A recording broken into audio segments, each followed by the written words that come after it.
Hey there, and welcome to a new episode of the Dietitian Success Podcast, the business marketing and entrepreneurship podcast specifically for registered dietitians. I am your host, Krista Kolajesic, and I am the founder of Dietitian Success Center.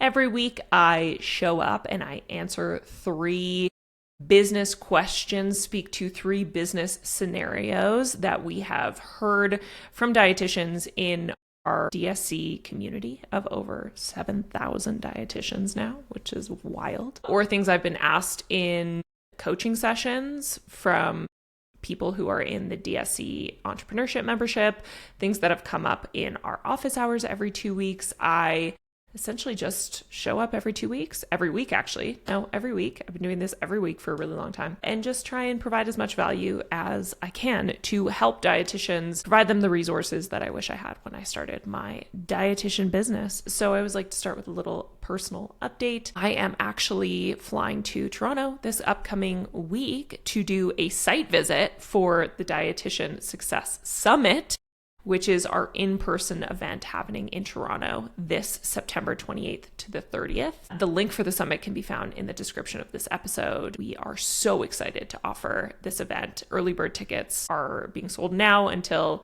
early July. I think the date is July 10th, but we only have a handful of entrepreneurship pass tickets left. So if you've been interested, if you've been on the fence, I would recommend buying your ticket now, because we have a cap on the number of entrepreneurship pass tickets, because it is going to be a smaller, more intimate, like mastermindy type group. But I've been asked by people, well, do you live in Toronto? Or I didn't know you moved to Toronto. I don't live in Toronto. I do not live in Toronto. So the question becomes, well, then why are you hosting it in Toronto? Well, we're hosting it in Toronto because the East is actually where the largest concentration of dietitians are in both Canada and the United States. So by hosting the summit in Toronto, it is the most central location for the most number of people. So by that area, I mean Toronto, Montreal, GTA, so Toronto, Greater Toronto Area, New York, Chicago, all of those areas, or all of those cities, all of those provinces, states around that area, that is really where we see the highest concentration of dietitians. So our mission was to try and make this as accessible as possible to the most number of people. So what that means for our team is that we have to travel in order to make this summit happen. And we're totally fine with that, because I live in Calgary, which is, if you're in the States, that's essentially just north of Montana. And so, yeah, it's about a 4-hour flight to Toronto. And so what's cool and challenging about this whole process is that we really are organizing this, kind of from afar, right? I do have we are working with an event planner, Kirsty, who is located in Toronto. So she's able to provide that support, that local support. But for the most part, the whole DSC team is spread out. And so we are all traveling in for this event. But this upcoming week, I am actually doing a site visit. It's going to be, I'm toting along my mom and Ramsey, who is my 6-month-old baby. And we're doing a quick little 72-hour trip in just to check out the venue, do some planning. So figuring out where everything is going to go, the stage, the table configurations, the headshot booth. So we are providing headshots included in your ticket, which is wild, by the way, because headshots normally will cost you like $300, and that's actually included in your ticket by an amazing local photographer. What food is going to look like, all sorts of things. So, each day, so the Toronto Beach Club, which is the location, is in an area called the Beaches in Toronto. And so it's right on the beach, as you can imagine. Yes, there are beaches in Canada. Yes, Toronto is right on one of the Great Lakes. And so the location is like right along the waterfront. And so there's a really beautiful waterfront path. So we're trying to also figure out how to make time for outside time during the day. So like, let's go on a group walk at lunch or whatever that looks like. We're still figuring out the details for that, but we definitely want to incorporate some movement, because we all know how it feels to just sit for days on end, which is not fun. So that's not the vibe of this summit. So all that to say, link for the summit is in the description of this episode, and you can buy your tickets now. We're so excited to see you there. Okay, so 3 topics I'm going to be talking about today. I'm going to be talking about slow growth, slow business growth, or even stagnation, and whether that means you're failing or not. How do you know if that means you're failing or not? I'm going to talk about a really important topic, which is, do you need to have lived experience in your niche? And then last but not least is the fear around promising results in your marketing and not being able to meet expectations, not being able to deliver. So we'll talk about those three super juicy topics. So let's get into the first one. So the scenario for this one is I've been building my dietitian business for about a year now, and my progress feels really slow. My email list is small, my Instagram isn't growing the way I hoped, and some months revenue feels stagnant. How do you know the difference between slow growth that is actually normal and a sign that something in your strategy needs to change? Okay, so first of all, slow growth and whether it is okay or not comes back to your own desires, values, and goals when it comes to your business. Are you cool with the growth that you are seeing? A lot of dietitians are totally fine with that, especially those who are working a 9-to-5 job and they are running a business on the side and they are like, you know what, I actually don't need to see and I don't have the capacity for big growth. And so I'm actually very happy with this slow, steady, consistent growth. So a little bit of self-reflection here on, are you concerned about your growth because you're truly concerned about your growth, or because you think that the public would be concerned about your growth? And what I mean by that is like you're doing the whole comparisonitis thing where you're listening to other people's business stories, you're consuming social content about other people's businesses, and maybe they've had faster growth than you, and it makes you feel lesser than, or it makes you feel like you're doing something wrong when you may actually not be doing anything wrong. So asking yourself, am I cool with this? Slow growth is not a problem unless you feel like it is a problem, unless it is not meeting your goals and your objectives in your business. If you're fine with slow growth, then that's totally cool. Slow growth can actually be really, really great. I would probably classify our growth as a company for Dietitian Success Center as being like slow to moderate year over year. And what I mean by that is every year over the past 5 years of business, I've been able to see that our revenue has increased on average approximately 20% year over year. And so there's never been a moment of like going from, 10% growth to like 40% growth in a year. That would be what I would consider to be like fast growth. We have been very consistent year over year. Now, there's always been growth, which is amazing, but it's been very consistent. And so what I actually love about this, and I think is really positive about this, is that it's allowed us to respond to and adapt to changes, to needs, to member requirements, to hiring, expanding the team without needing to rush those processes. We've been able to really adapt as the business has grown, which is really cool. So I think in a lot of ways, like that's been super positive. I've actually really liked that. I've really enjoyed that. But again, if you're sitting there being like, well, I haven't even found that. My business has remained quite stagnant. I don't actually feel like I'm growing at all. Okay, so then what do you do then? Well, I would like to offer up the idea that if nothing changes, then nothing changes. So what I mean by that is if you were to look critically at your business over the last few years and what you are doing to grow your business, i.e. working on your marketing, working on your sales tactics, working on your offer. If you have not actually done anything different, then you cannot expect that the outcomes are going to be any different. So if you've been doing the same thing with your marketing and you're expecting different results, then that's just simply not going to happen. So we have to be critical about whether we have actually put in the time, the effort, the energy to really invest in that growth, in having that growth over the next year. And the other question too is like, are you even set up for growth? Like, are you so confined in terms of the time that you have available to your business that you actually don't have any time or capacity to be able to focus on growth? And if you're in that situation, well then growing requires that you put aside the time. And maybe that means that in the short term, you have to say no to 1 or 2 client slots during the week so that you have an hour or 2 to dedicate to your sales and your marketing. That might be the requirement, right? And so remembering that if nothing changes, nothing changes. We have to intentionally design our businesses for growth. So Slow growth is not necessarily a bad thing, but it is, if it's not aligned with where you want your business to be, then it is an indication that something needs to change. And maybe that means needing to look at your sales strategy, your marketing strategy to figure out, okay, how am I going to see growth in the upcoming year? Okay, now before I get into the next question, which is a juicy one about whether you need lived experience in your niche in order to be effective, I actually want to talk about today's sponsor, the sponsor of this episode of the podcast. And this one is actually really relevant to something we've been discussing a lot this week. So in the DSC community this week, there was a ton of conversation happening around signature programs and online courses, whether to add one to your practice, how to structure it, and then inevitably the tech question came up.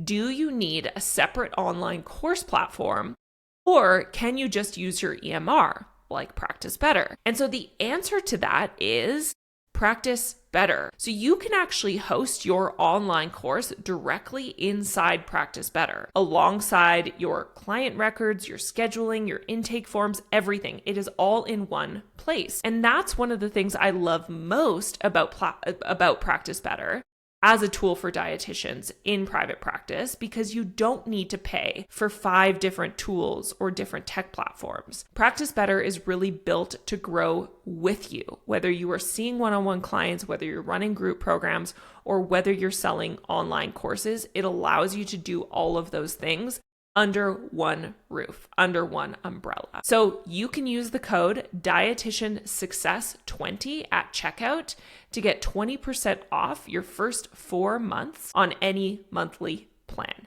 The link for that is in the description of this episode. All right, let's move on to question number 2. All right, so this is so good because this is something that came up in one of our office hours sessions a couple weeks ago, and I've had many a one-on-one conversation about this too.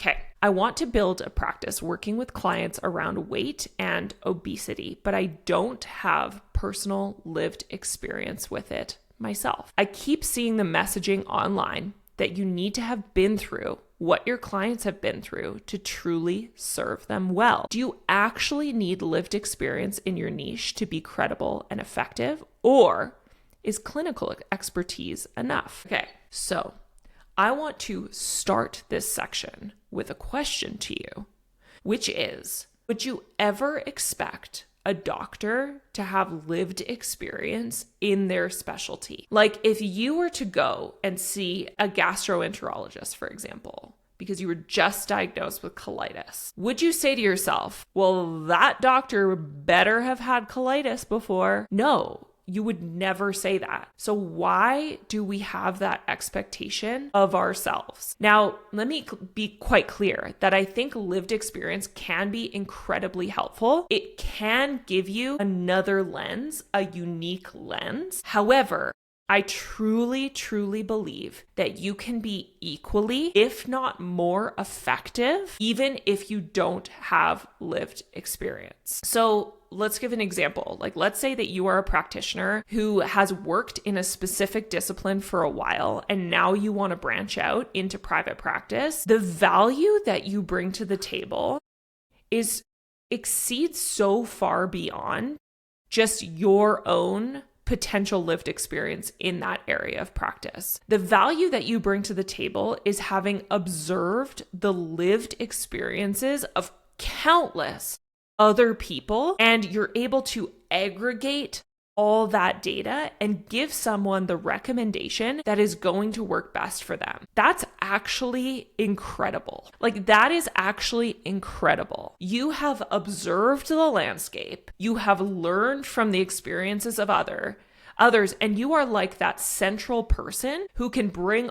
all of that information together and translate it in a way that is going to work for this unique individual, this unique person. And by the way, like, that's not even counting likely all of the extra professional development that you have done, the time, energy, money that you have invested into learning more about this area in order to be valuable, in order to be the most effective that you can possibly be. So another example, this is a personal example. So you are listening to this podcast where I am talking about business and entrepreneurship. Now, a lot of you listening have private practices. Now, you likely, because most of our audience have multiple streams of revenue, they see clients one-on-one, they have online courses, they do email marketing, blogging, etc., etc., etc. But you are listening to this podcast, and I do not operate a private practice, but yet I am a business coach to a lot of dietitians who own private practices. Well, how is that possible? How does that make me effective or qualified? Well, it makes me qualified because I actually believe that I am so uniquely positioned to be the best person to support you, because we have taught over 600 dietitians about business and entrepreneurship through having people come through our business membership, through interviewing countless dietitians on the Dietitian Success Podcast, through working one-on-one with dietitians in their businesses, to teaching entrepreneurship, to at a university here in Canada, to doing my MBA, to going to countless business, marketing, sales, conferences, workshops, taking courses, and then of course, running a business every single day myself, which gives me the principles to be able to teach you regardless of the type of business that you are operating, because it actually doesn't matter. The more you learn about the business and the more of an expert you become, the more you realize that these business principles that we teach are largely universal and applicable to all businesses. So it actually doesn't matter. But all this to say is this is why I actually believe I'm the best person to teach you and the best person to help you, because I am compiling data from hundreds of other dietitians that are like you. I am not just using a case study of one, i.e. myself, to help you. So that's actually immense value that I believe that I bring to the table. And, it's just such an interesting topic. And I think it brings in a lot of insecurities that we may feel as practitioners, as dietitians, as professionals, of the not enoughness, because we don't have this one thing that other people might have. But then the question becomes, well, what do you have? Why are you uniquely positioned? I am such a believer that expertise is a learned skill. Lived experience absolutely can be immensely helpful. It can give you a different lens through which to look at a scenario, but it's not a requirement. And also, guess what? The thing is too, is that someone might want to work with someone who has lived experience in their area to help them. And that's okay. They can do that. You're not going to be the person for everyone. I know that about myself, right? You may want to work with a business coach who is actively running a private practice right now. And if that's what you want, then that's okay. That's not me. I believe I'm the right person to help you. I strongly believe I'm the right person to help you, but that's okay. No worries. I might not be the right person for you. That's totally fine. So that's an important thing to remember too, is you are you. You come to the table with the experience that you have. You are unique in what you bring to the table, and a client can decide if you are the right fit for them or not. Okay, that's question number 2. Question number 3. Okay, I've been hesitant to make any claims about outcomes in my marketing because I'm worried about over-promising and then under-delivering. I don't want to mislead anyone or set unrealistic expectations, but I also feel like my marketing is really vague and I'm not sure it's compelling anyone to actually book with me. How do you talk about results in your marketing as a dietitian without crossing ethical lines or making promises you can't keep? This is so important. And this is another reason why a lot of times having a dietitian, business mentor, business coach, business consultant can be really helpful, because as dietitians, we understand those ethical boundaries, whereas other people who are marketing other things may not fully understand that. And so you may see stuff online about you should market your business this way. And maybe it's just not a fit with what we do as dietitians or what we should be doing as dietitians. Okay, so that's just a little caveat to this. As a general rule, we never promise results. If you are promising results in your marketing, you want to take a step back and you want to dial that back, because it is impossible to promise results, by the way, because this is one of my favorite quotes that actually It's funny, my husband's boss said this to him in a meeting, and then he said it to me. And now I've used it like 1,000 times in conversations. And I actually just posted this in response to somebody's question in the community. But the quote is, "You are responsible to people. You are not responsible for them." So what does that mean? Well, you are not there standing with someone and putting food into their mouth and making their body exercise. Like, you are not there. You are not doing that. You do not have that control over how someone lives their life. So consequently, you can never promise results because that is up to the individual that you are helping, that you are working with, even if you're in a consulting landscape, even if you are doing freelancing or consulting. Like, it is your job to show up and uphold your end of the bargain. It is their job to do the other half, to actually implement, to actually execute. It is a 50-50, and maybe not even 50-50 a lot of the time. I think a lot of times when dietitians are working with patients and clients, it's like a 20-80. It's like, we are there for the 20% of like, hey, here's the coaching, here's the advice, here's the recommendation, here's the feedback, here's the education. But the actual implementation is such a massive part of that arrangement. You have no control over that. So trying to control for that is going to make you feel really stressed out. So we are not promising results because you can never promise results because you do not have control over what people actually do. So your job is to uphold your end of the bargain. But when it comes to your marketing and how do you actually present outcomes, because that is really helpful. That is really helpful, and that can make for very impactful marketing. And that's actually a requirement of marketing, is for people to be able to understand what is the island B. So I always, whenever I'm talking about marketing, whenever I'm talking about designing programs, I always use the analogy of an island A and an island B, which is that island A is where your client is right now. They are in some sort of a struggle, right? They've identified a challenge, a struggle, a pain point that they want to overcome or solve. Island B is their desired scenario.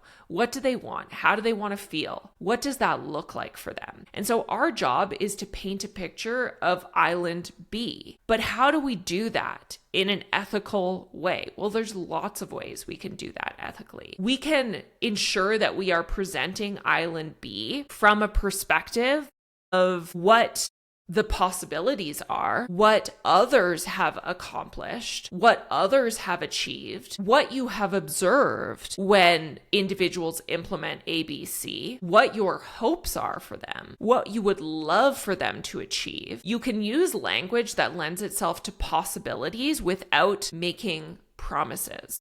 So my goal for you in this program is to other people in this program have. When you make peace with food, you can. This could be the vision for your future. Now, the other thing that you can and should absolutely make use of is testimonials, right? Because that can be the best way to ensure that you are able to market the possibilities, but it's in the most authentic way possible, right? Like, you hear me talk about the value of DSC and why DSC is amazing and why I think you should be a member, but you're going to take that with a grain of salt more than if you hear from people that have actually done it, actually been DSC members, actually worked with me as a business coach, right? Like, that comes with a different level of social proof and validation. So using testimonials is really helpful. And when you're collecting testimonials, like, don't be afraid to ask for just direct people in terms of what you are looking for in the testimonial.